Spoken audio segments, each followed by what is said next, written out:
ओंकारं बिंदु संयुक्तं नित्यं ध्यायन्ति योगिनः कामदं मोक्षदं चैव ओंकाराय नमो नमः।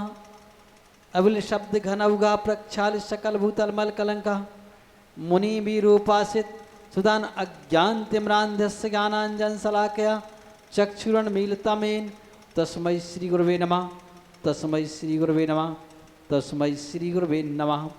देवादि देव 1080 आदिनाथ भगवान की, शासन नायक महावीर भगवान की, 24 तीर्थंकर भगवान की, देवादि देव मूल नायक चिंतामणि पारसनाथ भगवान की। क्या बात है, थक गए क्या?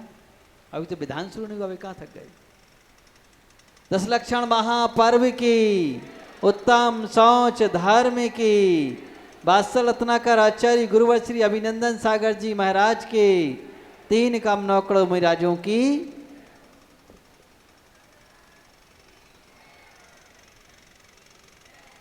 धर्म प्रेमी बंधु, आज धर्म का चौथा दिन चल रहा है, उत्तम शौच धर्म। तो आज का दिन वह बड़ा पावन दिन है, पवित्रता का दिन है। और ये पवित्रता, ये पंखा ये थोड़ा ज़्यादा आवाज़ कर रहा, कुछ ट्रैक्टर चल रहा है ऐसा लग रहा है। तो भैया जरा एक जन कोई आना इधर, इस ट्रैक्टर को थोड़ा बंद करो फिर ट्रैक्टर। तो आज का दिन बड़ा पावन दिन है कि आज हमारे अंदर पवित्रता प्रकट हो गई। तो पहले विचार करना है कि अपवित्रता अशुचिता कैसे होती है। तो कहा ये 4 कसाएं हैं, 4 कसायों से हमारे अंदर अपवित्रता होती है, मैल आता है। तो कहा हम इन अपवित्रता मतलब 4 कसायों को दूर करने का पुरुषार्थ किया हमने। और आज वह शौच पावन धर्म को पाया। और इससे का लोभ कसाय के अभाव में शुचिता शौच धर्म प्रकट होता है। तो उस शौच धर्म को आज हमने प्राप्त किया, आज वह पाने का दिन है। तो हमने अपनी इन कसायों पर नियंत्रण कर लिया जो हमारे अंदर अनादिकाल से विद्यमान थी, अनादिकाल से हमें ये परेशान कर रही थी। तो देखिए, सारी कसायों में सबसे प्रबल अगर कोई कसाय होती है तो वह होती है लोभ कसाय।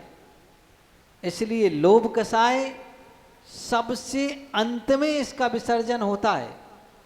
क्रोध 9वें गुण स्थान में पूर्ण रूप से चला जाता है, मान भी चला जाता है, मायाचारी भी चली जाती है। लेकिन ये लोभ कसाय जो है वह 9वें में न जाकर के 10वें गुण स्थान के अंत तक उसका स्थान बना रहता है। तो मतलब कि सबसे प्रबल कसाय ये लोभ कसाय होती है। और इसको जीतना कोई आसान नहीं होता है। लोग समझते हैं लोभ एक ही प्रकार का होता है, केवल किसका? धन का। लेकिन अकेला एक का नहीं होता है। किसका होता है? अनेक प्रकार का लोभ होता है। धन का लोभ होता है, तो जीवन का लोभ होता है, तो मान प्रतिष्ठा का लोभ होता है, कहीं पद का लोभ होता है, तो कहीं ख्याति का लोभ होता है। ये अनेक प्रकार के लोभ होते हैं। और इनमें से ऐसे बहुत सारे लोभ हैं कि जिनका धन से कोई विशेष प्रयोजन नहीं होता है। बहुत सारे लोग हैं जो धन नहीं चाहते। जैसे वसुदेव का नाम आप सबने सुना होगा। वसुदेव नारायण श्री कृष्ण के पिताजी थे। वह उनको एक विद्याधरी ने अपहरण कर लिया। अपहरण होकर के बाद वह वासुपुजनाथ भगवान की जन्म नगरी चंपापुरी में उनको एक तालाब में पटक दिया। और जब उस तालाब से वह निकल करके पहुंचे तो एक ज्वारियों के स्थान पर पहुंच गए जहां बहुत सारे ज्वारी जुआ खेल रहे थे। तो उन्होंने कुछ ही क्षणों में 1 करोड़ दीनार जीत लिए, स्वर्ण मुद्राएं जीत लिए, और जीत करके सब वहीं गरीबों में दान कर दी, बांट दी वहीं तुरंत ही।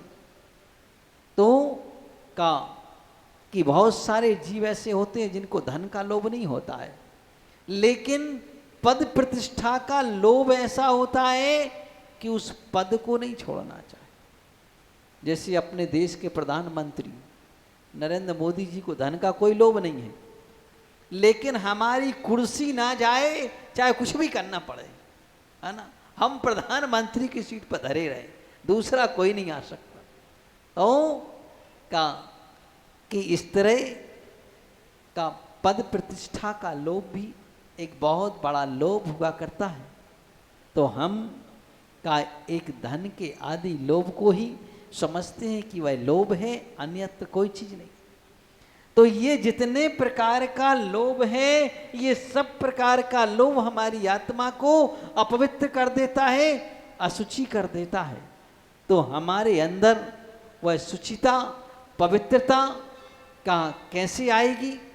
पवित्रता एक तो वो भी आती है कि अगर हम स्नान कर लें तो उससे भी पवित्रता आती है। कोई हम कार्य करके आते हैं, अशुचि कार्य हो जाता है, लोग कहते भाई स्नान करके आओ ताकि शुद्ध हो जाए। अगर भगवान का अभिषेक करना हो तो हम कहते भाई स्नान करके आए कि नहीं आई? सबसे पहले स्नान की आवश्यकता होती।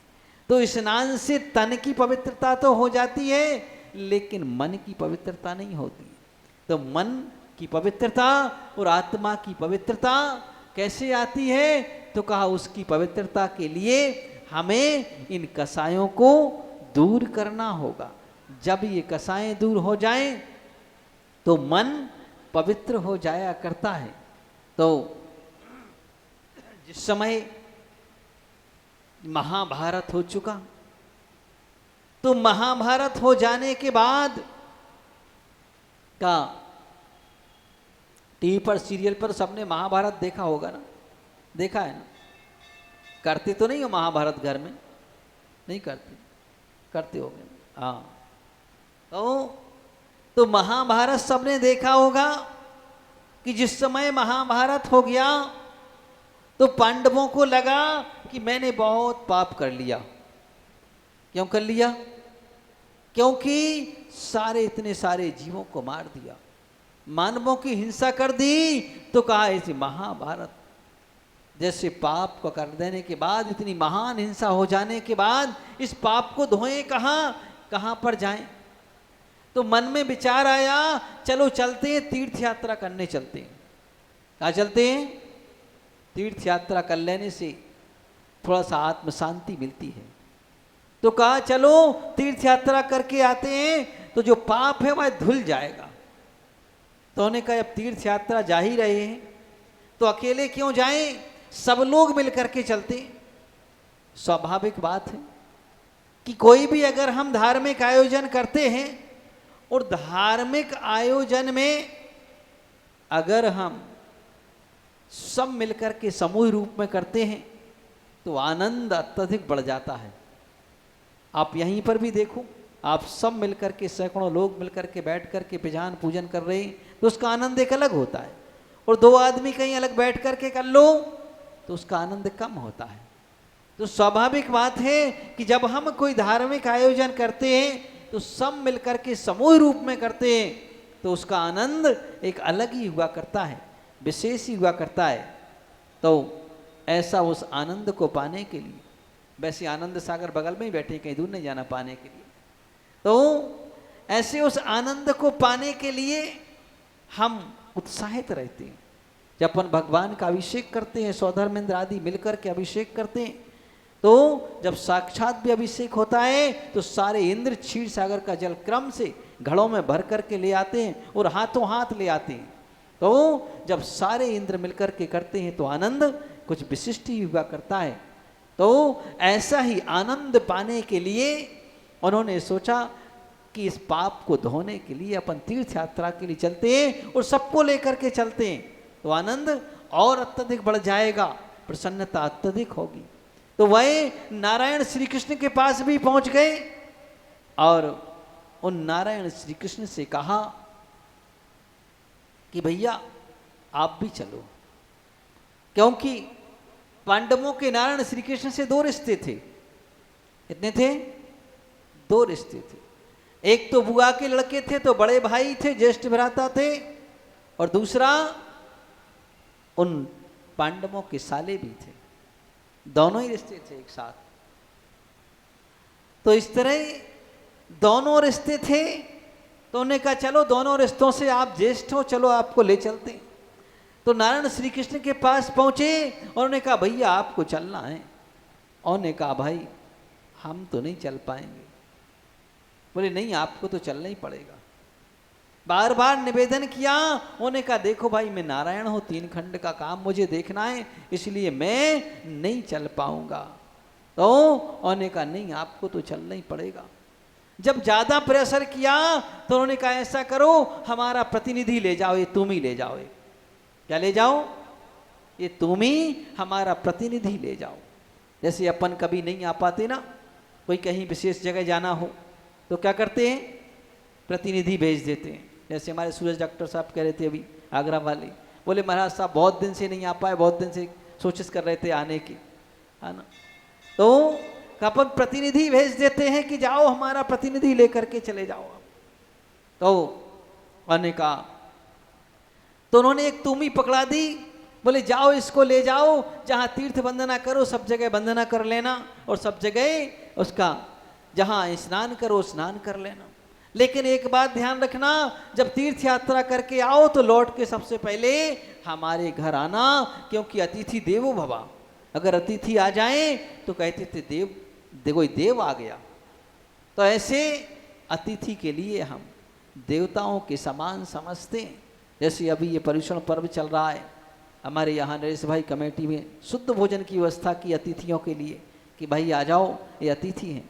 तो का ये अतिथि देवो भवा, अतिथि देवता के समान होते हैं कि आप आओ इस तरह की हमारी सेवाओं को स्वीकार कर लो। तो का इस तरह तो उन्होंने भी कहा कि अतिथि देवो भवा, लौट करके हमारे यहाँ आना, आपका स्वागत सबसे पहले हम करना चाहेंगे क्योंकि आप तीर्थ वंदना करके आए। तो जैसे ही तीर्थ वंदना करके वह लौट करके आए तो सबसे पहले कहा भाई हमारा प्रतिनिधि हमें लौटा दो, और प्रतिनिधि लौटा दिया। और उसी प्रतिनिधि की उन्होंने खीर बनवा दी। किसकी? तोमी की। अब जब वह खीर परोसी गई तो वह खीर कड़वी थी। कैसी थी? कड़वी थी। तो जैसे ही पहला ग्रास मुंह में दिया तो उन्होंने कहा, पांडवों ने कहा भैया आपके यहां तो 365 दिन के अलग अलग रसोइये होते हैं, अलग अलग होते हैं और एक से एक होते हैं। देखिए उन्होंने एक खीर भी बनाई तो कड़वी बनाई। तो नारायण श्री कृष्ण ने कहा ये खीर कड़वी हो ही नहीं सकती, ये तो बिल्कुल मीठी होगी निश्चित। तो उन्होंने कहा भाई तुम भी चख के देख लो, इसमें बात क्या है? का हाथ कंगन को आरसी क्या और पढ़े लिखे को फारसी क्या, जब सामने रखी हुई है थाली में तो इसको तुम भी देख लो। तो नारायण श्री कृष्ण भी बड़े बदमाश, खीर को चखें तो ना और कहें कड़वी नहीं हो सकती है। उन्होंने कहा भाई ये कड़वी है, आप चख के तो देख लो। बोले नहीं चखने की क्या जरूरत है, तो हो ही नहीं सकती। बोले क्यों नहीं हो सकती? अरे बोले ये तो वही तुम ही है जो तीर्थ यात्रा करके आई हुई है, तो ये कड़वी कैसे हो सकती है? तीर्थ यात्रा करने के बाद तो कड़वाहट अपने आप दूर हो जाती है।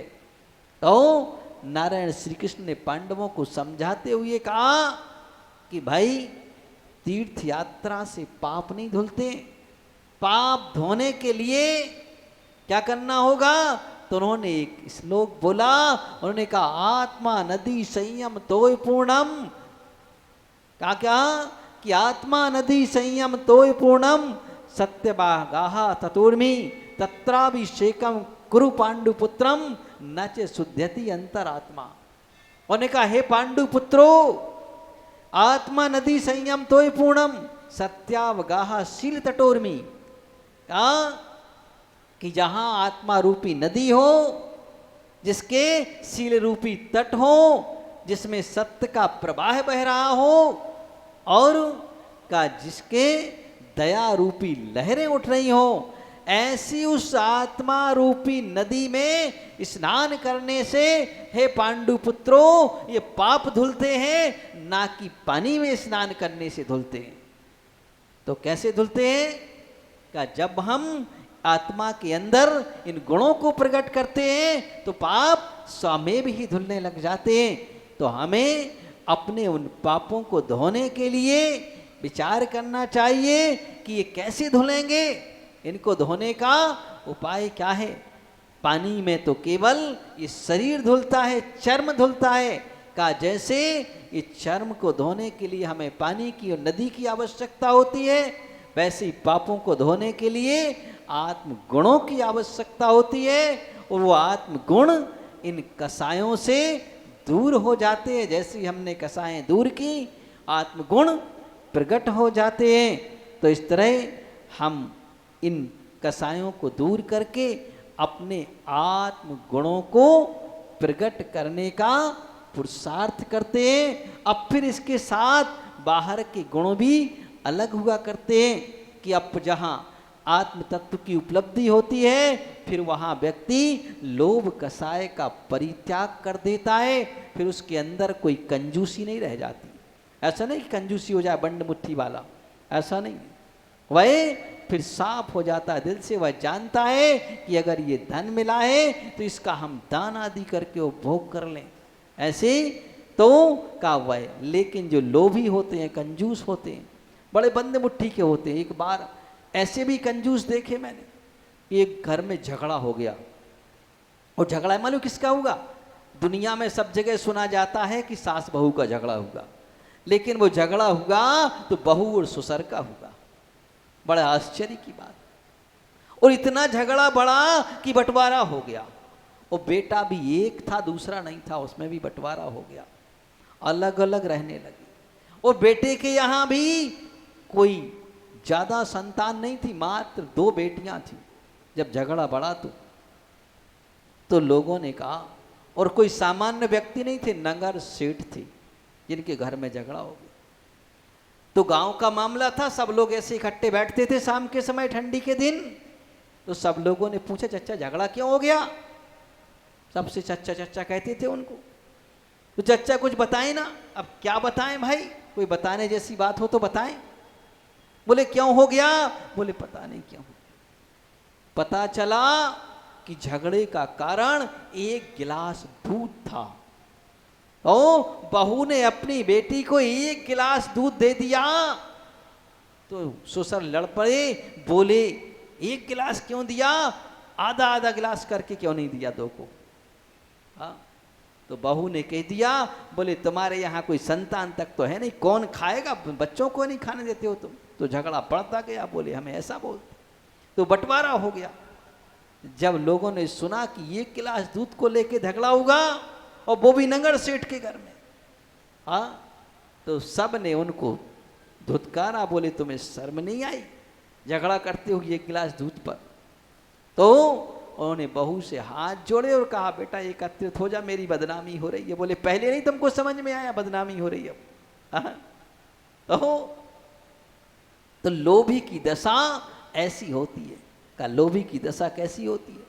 लोभी व्यक्ति, एक बार एक लोभी व्यक्ति ऐसी सभा में आ गया, और दान को देते हुए देख करके उसकी बड़ी विचित्रता स्थिति हुई, मलिन हो गया बिल्कुल। अरे इतना धन लोग दान करते हैं। अपने घर गया तो बड़ा उदास पड़ा हुआ था। तो उसकी पत्नी ने पूछा, क्या बात है, आज उदासी क्यों है? कोई स्वास्थ्य गड़बड़ हो गया क्या? तो वह कहता है, नारी पूछे सोम की, काहे बदन मलिन, का तुमरो कछु गिर गयो या काहू को दीन?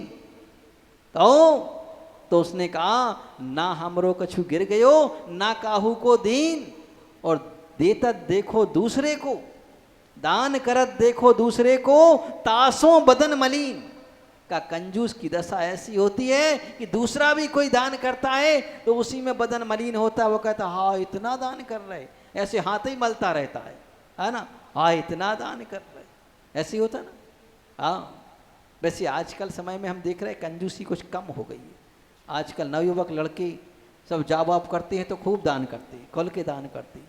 पहले ऐसे कंजूस लोग बहुत मिलते थे देखने को, अब कंजूसी कुछ कम हो गई।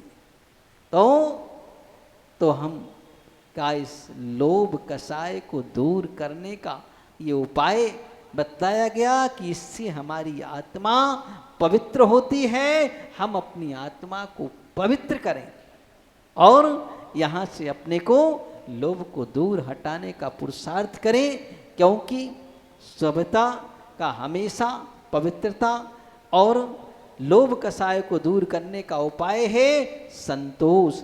हमें जो कुछ भी जितना मिला है उतने में संतोष करें, है ना।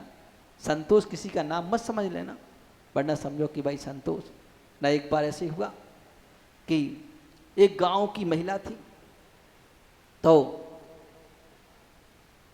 संयोग की बात, दुर्भाग्य कहना चाहिए कि बिना पढ़ी लिखी थी, उसको ना तारीख पता, ना दिन पता, ना सन पता, कुछ पता नहीं था।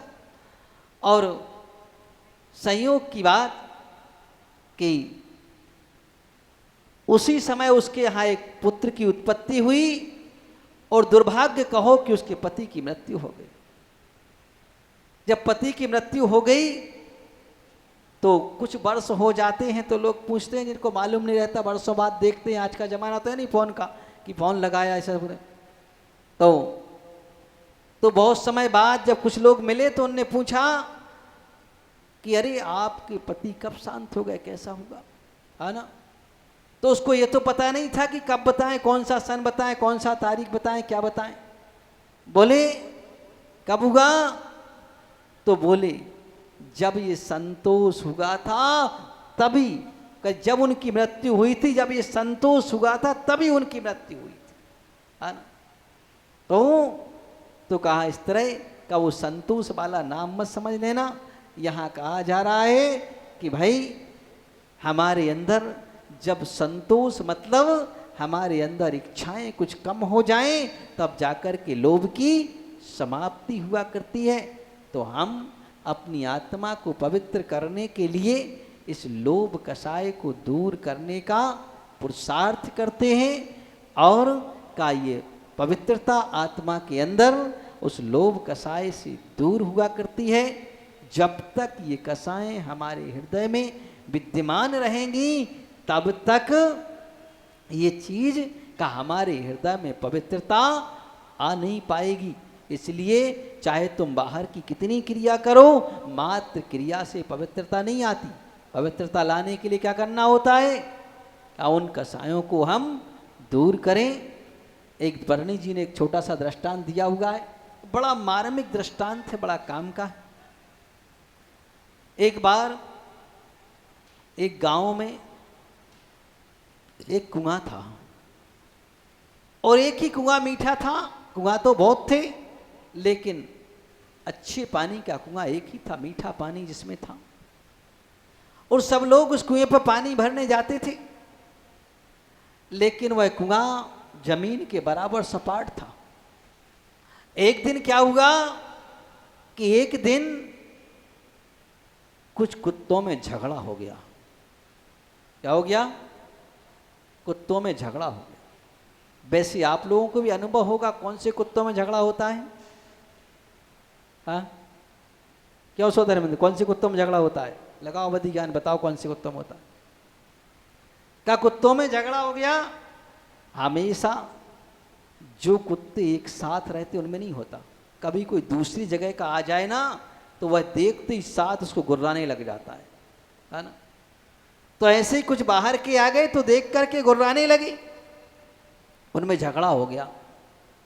और झगड़ा इतना बड़ा कि झगड़े में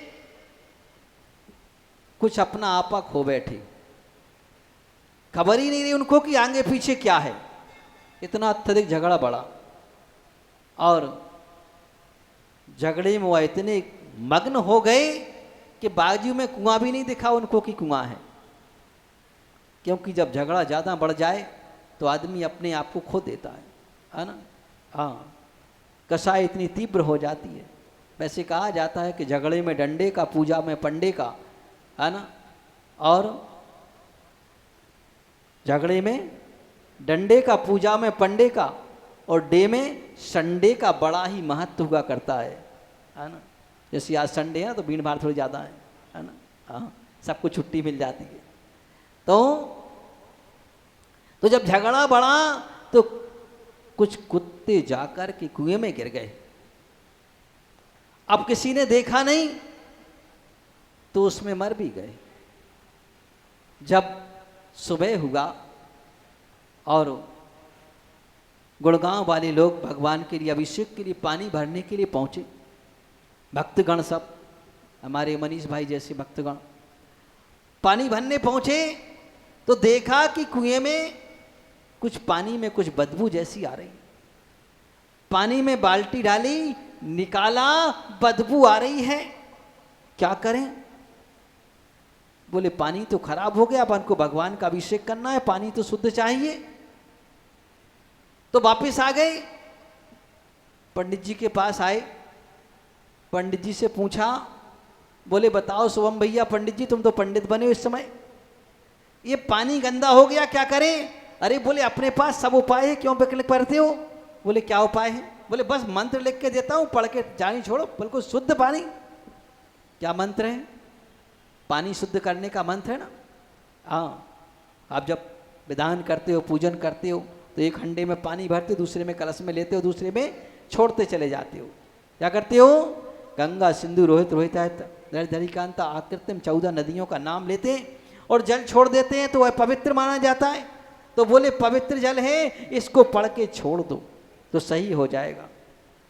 पंडित जी ने मंत्र लिख के दिया और पानी छोड़ा, लेकिन जल छोड़ने पर कुएं का जल शुद्ध नहीं हुआ। पंडित जी से पूछा, बताओ पंडित जी, ये मंत्र आपने सही लिख के दिया कि नहीं दिया? बोले हमने सही लिख के दिया है, हम पढ़े लिखे हैं, संस्कृत जानते हैं, है ना। बोले ये बताओ आपने सही पढ़ा कि नहीं पढ़ा? बोले हमने सही पढ़ा। मित्र भाई, इंग्लिश मीडियम का जमाना है, तुम्हें संस्कृत पढ़ना नहीं आती क्योंकि? तो बोले पढ़े लिखे हैं। तो ऐसा हुआ तो उसमें छोड़ दिया, लेकिन पानी शुद्ध नहीं हुआ। तो जब शुद्ध नहीं हुआ तो बोले क्या बात है? जब उन्होंने कहा कि हमने मंत्र सही लिखा और तुमने सही पढ़ा, फिर भी पानी शुद्ध नहीं हुआ, आखिर बात क्या है? तो पूछा ये तो बताओ कि तुमने उस कुएं में से कुत्ते निकाले थे कि नहीं निकाले? बोले ये कहाँ कहा था ये कुत्ते निकालना है, ये कहा था कि जल मंत्र पढ़ करके जल छोड़ दो, पानी पवित्र हो जाएगा। बोले मुझे क्या पता कि तुम इतने बुद्धिमान हो, हाँ, कि कुत्ते निकालोगे नहीं और पानी शुद्ध कर लोगे। तो जब तक वह कोई भी चीज में से हम गंदगी निकालेंगे नहीं और फिर चाहें कि दूसरी चीज पवित्र चीज उसमें लगा दें तो क्या पवित्रता कहाँ से आएगी? तो ये तो दृष्टांत है। दृष्टांत ये है कि कौन से कुत्ते हैं?